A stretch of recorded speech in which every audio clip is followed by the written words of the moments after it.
Salut à tous les amis, j'espère que vous allez bien. On se retrouve aujourd'hui pour une nouvelle vidéo, une vidéo assez spéciale puisqu'on va revenir sur toute l'information, mais via une revue de presse. On va commencer par le journal Marca, puis ensuite Sport, puis Mundo Deportivo.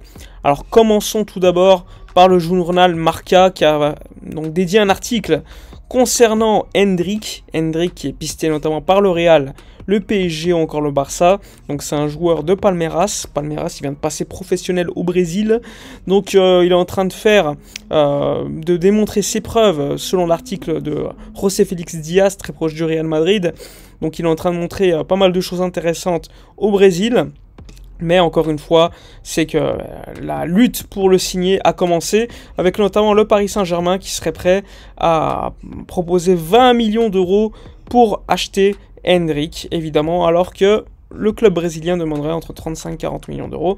Donc ça, c'est selon Marca, sachant que l'un des responsables de Palmeiras, hier, a déclaré notamment qu'aucune offre formelle avait été encore effectuée pour Endrick, donc qui reste encore une fois pisté par le Barça, on le rappelle, le Barça qui est très intéressé par ce joueur brésilien qui montre beaucoup de choses très positives au Brésil et qui évidemment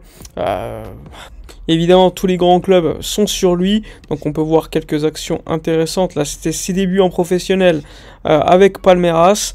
Donc évidemment, lors des prochaines journées, prochaines semaines, prochaines heures, prochains mois même, on va avoir droit à pas mal de vidéos, pas mal d'articles sur Endrick, qui va donc faire parler énormément de lui du côté de l'Europe pour savoir qui sera le club qui pourra signer ce Brésilien de 16 ans, sachant que le Barça piste d'autres joueurs brésiliens autres que Endrick. Donc ça sera à suivre. Ensuite, concernant Christensen et Memphis, donc un article de Marca qui déclare qu'il n'est pas encore clair si Christensen et Memphis seront disponibles pour jouer contre Valence. Je rappelle que le match de Valence c'est ce week-end.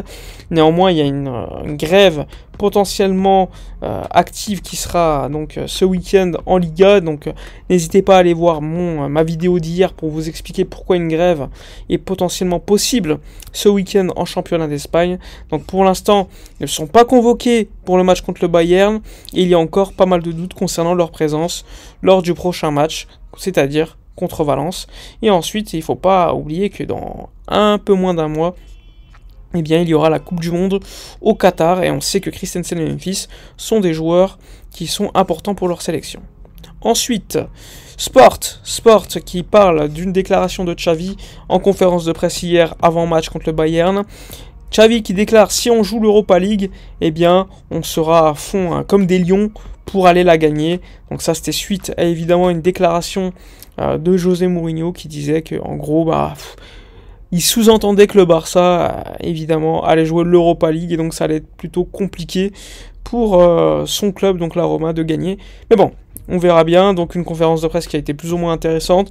On voyait que Xavi était plus ou moins déçu puisque tout cela ne dépendait pas de nous, et que ça dépendait surtout du match entre le Victoria Pilsen et l'Inter. Et si l'Inter gagne ce match, eh bien le Barça est en Europa League. Donc ça va être très très compliqué. Il a parlé des deux derniers matchs contre Villarreal et Bilbao, où le Barça était très très bon, donc il faut continuer dans cette lignée. Après une belle réaction lors de ces deux matchs, malgré une défaite lors du Classico, et il faudra montrer lors du match contre le Bayern qu'on peut être compétitif lors de gros matchs contre de tels adversaires. Donc assez intéressant de la part de Xavi. Ensuite, encore un article sur Endrick, cette fois-ci c'est Sport qui en explique. C'est Joaquim Pierra, donc un Brésilien qui travaille à Sport, très très fiable sur les Brésiliens, qui lui explique encore une fois que la bataille pour Endrick elle va être très compliquée. Il parle beaucoup du PSG qui a mis l'accélérateur pour le signer, qui veut le signer le plus rapidement possible, même si, comme je vous l'ai dit tout à l'heure, le président de Palmeiras a refusé 20 millions d'euros de la part du PSG pour Endrick. Donc lors des prochaines semaines, on s'attend à de nouvelles fois une présence de Luis Campos, le directeur sportif du PSG, pour essayer de signer ce numéro 9 qui joue donc à Palmeiras. Donc à suivre. Pour l'instant, le Barça ne peut pas entrer dans cette lutte selon Joaquim Pierra, puisque la réalité est tout autre. Le Barça, pour l'instant, doit, s'il va sur le mercato d'hiver, investir sur d'autres joueurs. Donc ça sera à suivre. Ensuite, Kun Agüero. Agüero. Alors, pourquoi Agüero? Pourquoi un article sur le Kun Agüero? Eh bien, tout simplement parce que Agüero s'est prononcé concernant Lionel Messi. Il a expliqué, notamment, même Mundo Deportivo en parle, il a expliqué que pour l'instant, la priorité pour Messi, c'était le mondial. Évidemment, le mondial qui arrive, et ensuite il prendra une décision, mais qu'il n'était pas impossible de voir donc Lionel Messi de retour à Barcelone. Il a également expliqué que, avant de prolonger, enfin ce qu'il devait faire d'ailleurs en août 2020, eh bien Messi, Agüero, on parlait, et pour Messi, il était clair qu'il allait prolonger son contrat. Dans 3-4 jours, il allait prolonger, qu'il aurait pris une photo avec le maillot, etc. Et finalement, eh bien, ça ne s'est pas fait, pour les raisons que tout le monde sait. L'accord CVC qui a finalement capoté pour le Barça, et donc qui a tout remis en cause. Ensuite, on revient à Sport, avec un article concernant Alejandro Balde, qui sera le premier à prolonger son contrat avec le FC Barcelone. Donc Alemany est en train d'avancer, selon cet article de Sport, pour prolonger le latéral gauche du FC Barcelone, qui est encore très très jeune. Son agent, je le rappelle, c'est Jorge Mendes, son contrat se termine en 2024, et donc le Barça veut le signer jusqu'en 2027. Donc Jorge Mendes a déjà parlé lors des dernières visites avec le Barça, lors de ses dernières visites à Barcelone avec le Barça, concernant cette prolongation de contrat, donc ce qui serait une très très bonne nouvelle. Normalement, la prolongation de contrat devrait se signer entre décembre et janvier, et donc ça c'est une excellente nouvelle pour le FC Barcelone. Et ensuite on termine avec Müller qui est arrivé à Barcelone avec le Bayern Munich hier, qui a fait une petite déclaration pour Lewandowski. On peut la voir directement là. Alors cette déclaration, pour faire simple, c'est Müller qui dit que Lewandowski, qu'ils sont arrivés en ville, et qu'on verra bien ce qui va se dérouler lors de ce match. Donc ça va être super intéressant de ce match, de voir si le Barça est compétitif ou non. Levi, willkommen.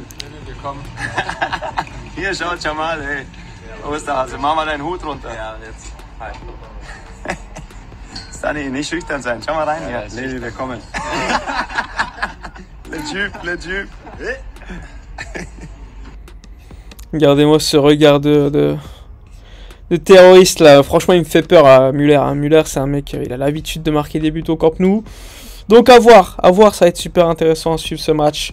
Même si le Barça sera probablement éliminé de cette Ligue des Champions dès demain. Donc à suivre. Gavi de retour, on n'en a pas parlé, mais Gavi est de retour pour ce match contre le Bayern. Donc à voir, ça va être super intéressant. Donc voilà pour cette revue de presse de Mundo Deportivo, de Sport ou encore de Marca. Voilà, n'hésitez pas à dire dans les commentaires si vous avez aimé ce nouveau, on va dire, concept. N'oubliez pas, comme d'habitude, de vous abonner à la chaîne si ce n'est pas encore fait, de liker, commenter, partager, surtout ça c'est important. Donc je vous dis à la prochaine, et d'ici là, comme d'habitude, portez-vous bien.